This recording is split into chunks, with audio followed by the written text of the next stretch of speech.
आज की जो वीडियो है बहुत ही इंपॉर्टेंट होने वाली है क्योंकि ये सेल्स के बारे में है कि सेल्स में आप मास्टर कैसे बने। किसी भी सेल्स में है, retail sales, channel sales, offline, online, direct, indirect, सभी जगह सेल्स का जो फॉर्मूला है, कुछ मूल मंत्र हैं जो कि एक बेस है, यानी कि नींव है। इसको जरूर मजबूत करना पड़ता है अगर आपको सेल्स इंडस्ट्री में आगे बढ़ना है और कम मेहनत में ज्यादा रिजल्ट प्राप्त करना है।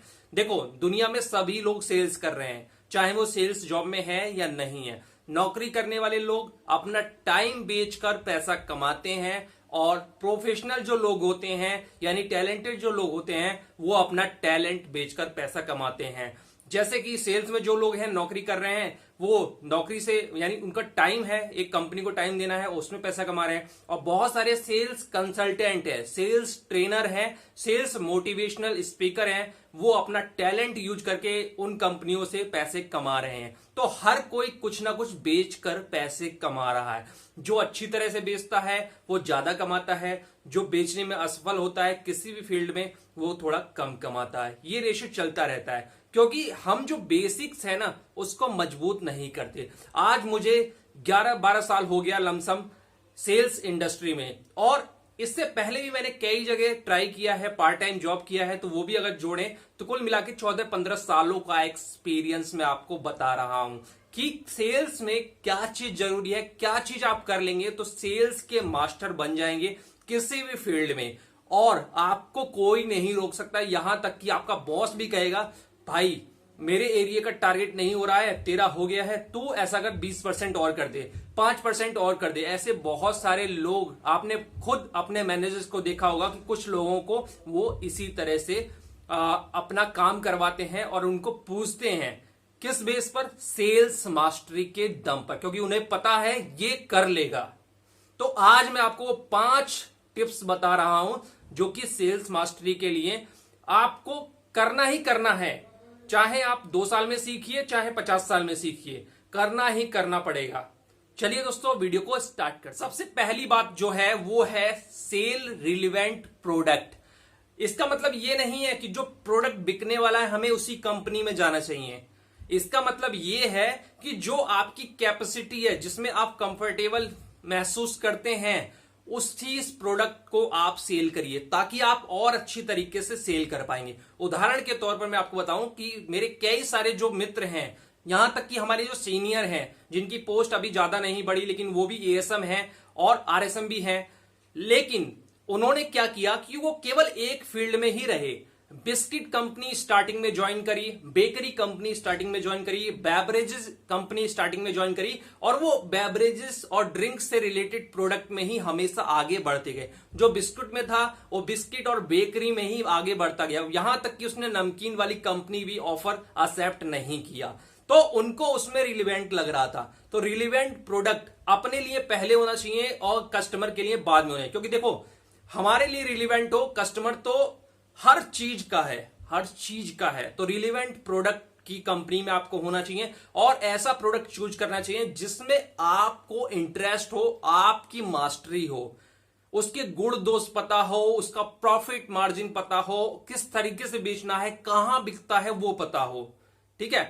बिस्किट कंपनी में क्या होता है कि शॉप पर तो सेल होती ही है, होलसेल में सेल होती है, इसके अलावा फैक्ट्रियों के अंदर छोटी छोटी कैंटीन होती है, वहां पर सेल होती है। इसके अलावा जब दिवाली या कोई भी फेस्टिवल सीजन आता है या उस कंपनी के अंदर कोई गेट टुगेदर प्रोग्राम हो रहा है तो वहां पर बिस्किट और बेकरी प्रोडक्ट की रिक्वायरमेंट रहती है, लेकिन वो खुद से नहीं आते, रिक्वायरमेंट बनानी पड़ती है, सेल्समैन को वहां पर कांटेक्ट रखना पड़ता है, जाना पड़ता है, और आपको वहां पर बल्क ऑर्डर भी मिल जाता है। इस तरह के बहुत सारे उदाहरण हैं। जैसे मैं आपको बता दूं कि मेरा जो दोस्त है, मैं भी बिस्किट कंपनी में था और मैंने भी ये ट्रिक अपनाई। उसमें क्या करना है कि जब कोई फेस्टिवल हो रहा है, कोई बड़ा, जैसे काफी लोगों ने लिया था जो दान में बिस्किट देते हैं, दान में बिस्किट देते हैं तो उनको कम प्राइस में चाहिए और अच्छा चाहिए। ठीक है, तो वो ऐसे लोगों को ढूंढते हैं। ऐसे जो दानवीर लोग हैं, बहुत सारी चैरिटी संस्थाएं हैं, उनसे जाके संपर्क करिए, वहां से आपको मिल जाएगा। ये वीडियो बहुत लंबी हो जाएगी, मैं इस टॉपिक को आगे नहीं बढ़ाऊंगा। बहुत सारे ऑर्डर हमें ऐसे मिलते थे। ठीक है, और कब मिलते थे हमें भी पता नहीं चलता, हमें केवल फोन आता था और इतने गत्ते डिस्पैच, प्रॉफिट अब मैं एक दूसरी टिप्स बताता हूं। दुनिया में कोई भी कोई चीज खरीदता है ना, वो इमोशनल रूप से आजकल खरीद रहा है, इमोशनल अटैचमेंट है। बिस्किट कंपनी सौइयों है मार्केट में, लेकिन हम खाते हैं पार्ले जी, हम खाते हैं ब्रिटानिया, या हम जो हमें पसंद है वो स्पेशल ब्रांड हम ढूंढते हैं, खाते हैं। जबकि सभी बिस्किट में सेम चीजें हैं और उससे अच्छे भी हैं, उससे बुरे भी हैं, लेकिन इमोशनल अटैचमेंट के लिए ही कस्टमर उसको खरीदता है।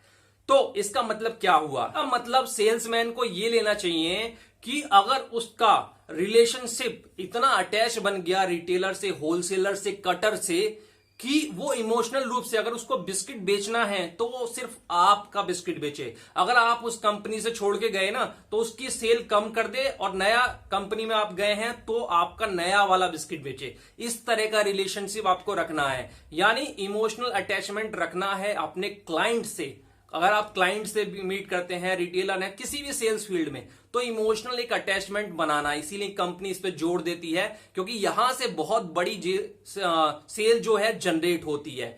एक तीसरी जो बात है वो भी बहुत इंपॉर्टेंट, सेल्स का पहला उसूल है, जितने ज्यादा लोगों से आप अपने प्रोडक्ट के बारे में बताओगे उतने में से सेल आने के चांसेस ज्यादा रहेंगे। अगर आपने 10 आदमी को अपना प्रोडक्ट बताया एक दिन में, तो एक सेल उसमें होने की संभावना रहती है। अगर आपने 100 को बताया तो उसमें से 10 सेल होने की संभावना रहती है। तो इस तरह से आप अपने जो प्रोडक्टिविटी है, यानी कि कवरेज आपको बढ़ानी है, इसीलिए बीट को बढ़ाया जाता है, इसलिए दुकानों को बढ़ाया जाता है। कवरेज को बढ़ाने पे कंपनी एफएमसीजी चैनल सेल्स वाली ज्यादा ध्यान देती है। और यही चीज अगर आप किसी और सेल्स में हैं, एलआईसी में, किसी भी सेल्स में, तो आपको ज्यादा से ज्यादा लोगों से मीटिंग करनी है पर डे, ताकि आपका जो उसमें से रिजल्ट है वो जल्दी आए। शुरुआत में कम कम आएगा, लेकिन जब उतनी ज्यादा कवरेज आप बढ़ा देंगे तो एक साथ धीरे धीरे सेल्स काफी ज्यादा आने लगेगी। और सेल्स की जो चौथी बात है वो आप लिख के रख लिए कि ये एक रिजेक्शन का बिजनेस है, यानी यहां पर आपको नो सुनना ही सुनना है। आदत बना लीजिए कि आपको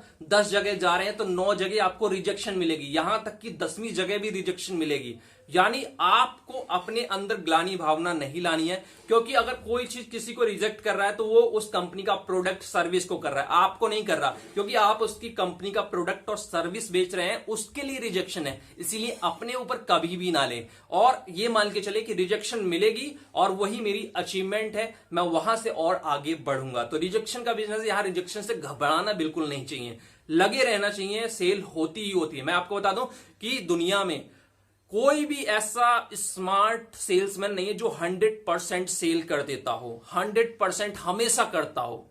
कभी कभी तो हमारा भी हो जाता है, ज्यादा भी हो जाता है, लेकिन हमेशा कोई नहीं है, ठीक है, कभी कम भी करना पड़ता है। लेकिन कोई भी नकारा एक मतलब ऐसा नया से नया व्यक्ति भी रहेगा, वो भी 1-2% तो सेल कर ही लेगा बिना किसी ट्रेनिंग के। इसीलिए रिजेक्शन से मत घबराइए, ये रिजेक्शन का ही चीज है और यहां पर रिजेक्ट होना ही पड़ता है, तभी आप कुछ सीखते हैं। चौथी जो चीज है वो बहुत इंपॉर्टेंट है, खास तौर से चैनल सेल्स वालों के लिए, कि यहां पर अगर कोई आपसे किसी से भी मीटिंग करो तो किसी भी चीज को उसकी जो प्रोडक्ट की खूबी है उससे होने वाले फायदे को तो बताओ ही, साथ ही ये भी उसे एहसास दिलाओ इनडायरेक्टली कि अगर उसने ये प्रोडक्ट नहीं खरीदा तो उसको क्या क्या नुकसान हो सकते हैं। क्योंकि आदमी क्या करेगा, अगर उसे वो फायदा उस बिस्किट से होगा तो वो दूसरे बिस्किट को भी खरीदेगा तो भी उससे उतना फायदा हो जाएगा, वो आपको ऐसे बात काट देगा।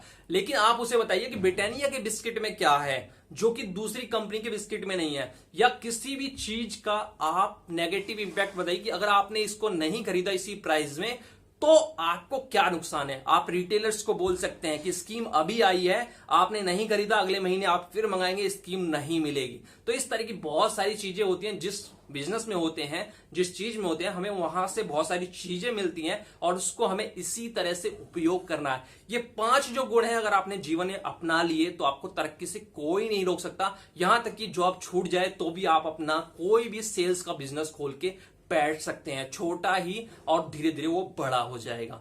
वीडियो अच्छी लगी है तो लाइक करिए, शेयर करिए, चैनल को जरूर सब्सक्राइब करें।